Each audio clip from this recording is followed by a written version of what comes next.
What is going on, everybody? My name is Jack and welcome back to the Theme Park UK YouTube channel. Now, you probably have many questions. Why haven't I uploaded for a year? Why am I holding my microphone? Why is a pop filter connected to my desk? All be answered within this day guide video. So anyway, I've had sixth form, work, I started a job, and you know, I fell out of love with theme parks a bit, so I haven't uploaded for a year. That's why I've not uploaded, okay? Very quick. I'm back now though. I like theme parks again, so I'm going to be uploading. My mic arm disintegrated, which is why I'm holding my mic, and it's really annoying. I literally just found this pop filter. I just recorded this video. It didn't record on my phone, so I just had the audio. So I could have salvaged it, but I couldn't be bothered. So I just wasted half an hour of my life. My arm hurts because I've been holding this for, you know, over half an hour now. And I found my pop filter, so I guess the audio quality is going to be better, hopefully, as long as I actually keep my mic behind it. But anyway, today I'm making an updated version of the Thorpe Park day guide that I did a couple of years ago. The last one I did was Fright Nights 2019, I believe, and I thought I'd make a new one because some things have changed since then, and I feel like I make better videos now, somewhat. Although, I haven't uploaded for a year, so I might be a bit rusty, so who knows, but I'm really going to try and improve my content and consistently upload, hopefully. So let's get into the video. So I have a few notes here, so I'll probably be looking over, so I'm not going to be one of those people who pretend not to look at the script, but I'm looking at the script. It's a rough guide, it's not a script, it's fine. But I have a few things we're going to be looking at today. We're going to be looking at the best days to visit Thorpe Park during the 2022 summer season. A lot of these tips are tailored to the summer season, but if you're watching this at any other time, probably quite helpful too, so continue watching. I'm going to do the ride order that I do the rides in at Thorpe Park, and that's to like minimise your queues during the day. So what has the shortest queues when, what's best to do first, stuff like that. I'm going to be talking about places to eat, eating options throughout the day, and we're also going to be talking about leaving the park, which you wouldn't think is a big deal, but it is, and I will explain why. I thought I'd share a website, a really good tool this is purely estimates, so it's not going to be perfect, but this is based on previous years. There's a website called qtimes.com, I'll link it on screen and in the description, which basically shows you a rough busyness estimate of all of the parks in the UK and possibly in the world. Well, not all of them in the world, but a lot of the major parks anyway. And it's a good way of just checking when is likely to be the busiest. I would avoid weekends at all costs throughout the summer. They are not good, but if you can't get time off because of work, I would go on the Sunday rather than the Saturday, because Mondays and Fridays are actually also kind of busy as well. So if you can visit during the week, I would definitely try and do a Tuesday, Wednesday or Thursday. They seem to be the quietest, and if you want to get the most out of your day and for your money, that's where I'd go. Again, these are purely estimates, and I'm not sure how accurate these are, but it's a good way of just guessing which days are going to be quieter than others, so you can hedge your bets. But please don't take my word on it. If you end up seeing a day that says it's going to be dead quiet, and it's got 2 hour queues all day, I'm sorry, but it's a good tool that you could use, and I'm going to try and use it and go start of August, end of July to Thorpe Park for the new carnival event, which I will get into later because it is relevant to the guide.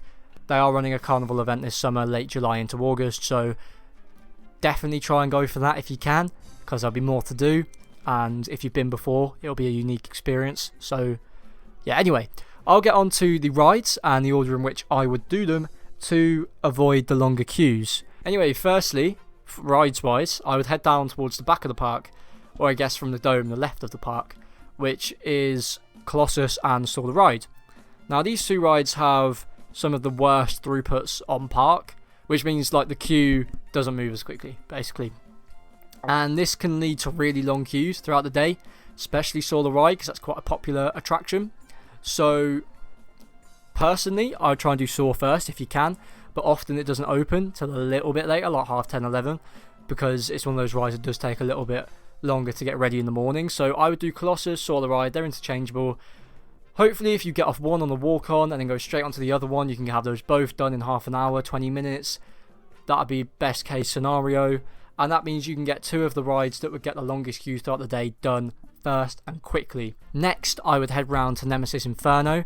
Again, sorry if you don't know, if you've not been to the park before and don't know what I'm referring to or where I'm referring to, the app is a great tool. They don't do physical maps anymore, I don't believe, but they have the map on the app that rhymed with directions for walking and also what each of the rides are as well. They also list queue times in the app, which is another reason I 100% recommend getting them.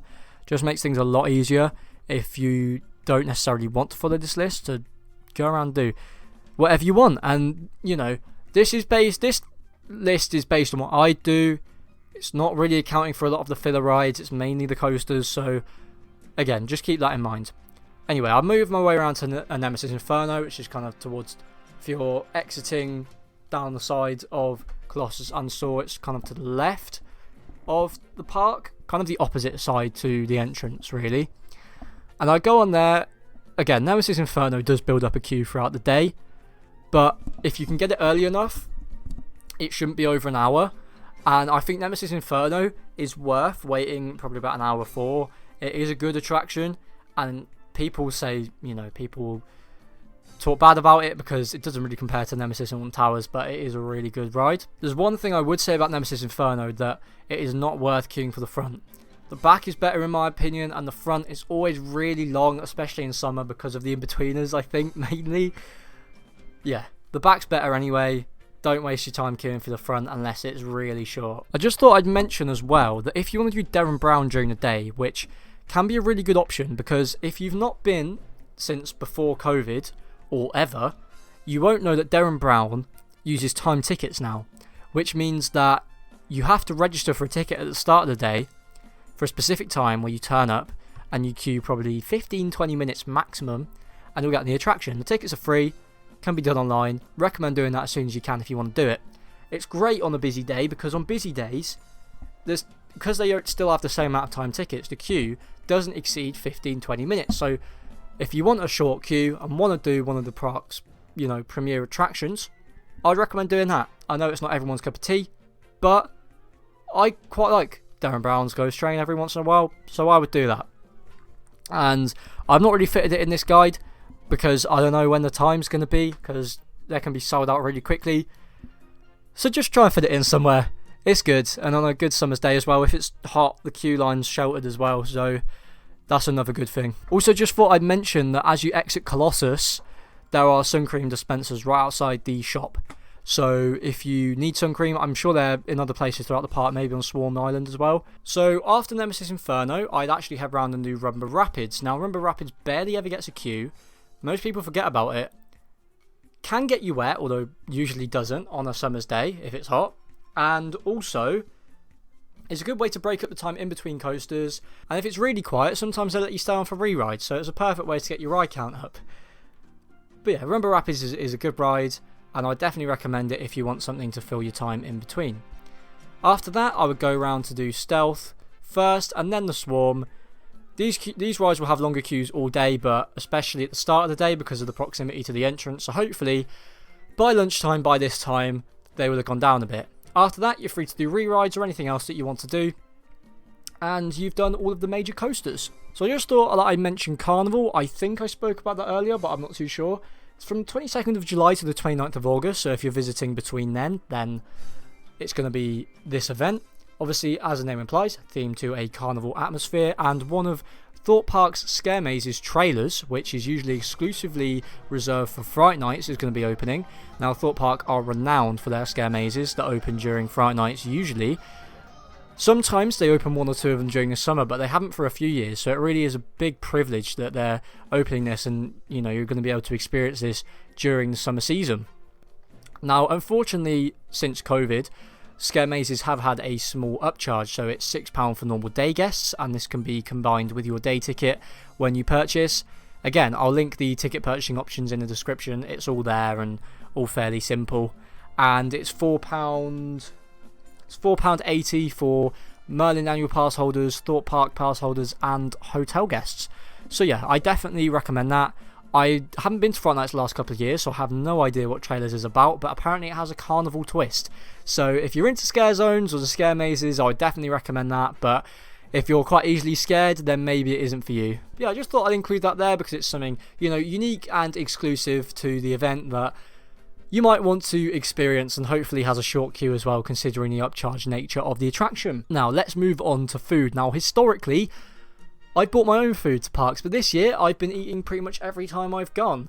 Annual pass gets a 20% discount at Merlin operated food areas and outlets, so I tend to go to Pizza Pasta, Wilderness Bar and Grill, but the food offerings at Thorpe Park are very much dependent on how busy the day is. Weekends and school holidays, most things should be open, but if you're going during the school trip season, then maybe not. But yeah, if you do want to get the most out of your day, I recommend getting something takeaway or bringing a meal deal with you and eating it in the queues. But if you go a lot and have experienced a lot of the rides and attractions and don't really want to wait in the queues, a sit-down restaurant is a good way to kind of spend some time not in some queues. Pizza Pasta is a great pizza pasta buffet that comes with free soft drinks. Also comes with alcoholic beverages as well, but you have to pay for those. And then as well, there's Wilderness Bar and Grill, which I love, which has loaded hot dogs, loaded burgers, waffle fries, again serves alcohol and slush and all of that kind of thing. You can get there. And as well, if you want a familiar favourite, there's KFC and 2 Burger Kings at the park as well. Again, just use the app and it's all in there for you. Mardi Gras had some street food outlets which are still in place. The event's finished, but they're still there near Storm in the Teacup. They might be gone by the time this video comes out or by the time you visit, so, you know, make sure to have a look. They are located next to Storm in the Teacup, near Stealth, so head over to that area and see if they're there. They do offer some good food as well, although I haven't tried it. It just smells really good. And if you're looking for a more refined experience, Vibes in the Dome is a proper restaurant-style food outlet. It's open after the park is as well for hotel guests, and I think regular guests can go in as well. I've never eaten there, but apparently it's quite good, so if you want something at the end of the day, that's an option as well. And I just thought I'd also mention that Carnival probably will come with some unique food items around the park at the various different outlets, so make sure to have a look out for those as well, especially if you're a regular guest and want something new. Now, hopefully that was a good summary of the food items on offer. I just thought quickly I'd talk about leaving the park. This is the last section of the guide. Now, it may seem like something insignificant, however, Thorpe Park car park is by far the worst in the UK in my opinion at a theme park. The barriers are awful, the way the car park is constructed is awful. You could be waiting at least an hour to get out of the car park. Make sure to buy your tickets online. It will be quick and easy, and I think it saves you a couple of quid if you get them online. If you have an annual pass and it doesn't scan, there's a help button. Please press it. Sometimes it asks you to pay and you scan your annual pass. Don't worry, press the help button. They'll let you through, because for some reason annual passes don't seem to work all the time on the barriers at Thorpe Park. So yeah, just thought I'd say if you want to get home for a specific time, then leave yourself like probably at least an hour, because the car park is genuinely terrible. So just thought I'd put that out there. Not a lot of people speak about that, but since I've been driving, I've realised that it is actually quite a big issue. But anyway, I think that's everything for today's video. If you've got any questions, or if you've got anything I haven't made it clear, put it in the comments. I'll read all the comments. I will reply as soon as I can. But yeah, thank you guys for watching. My name is Jack. You've been watching the Theme Park UK YouTube channel, and I'll see you all soon in a new video. Goodbye.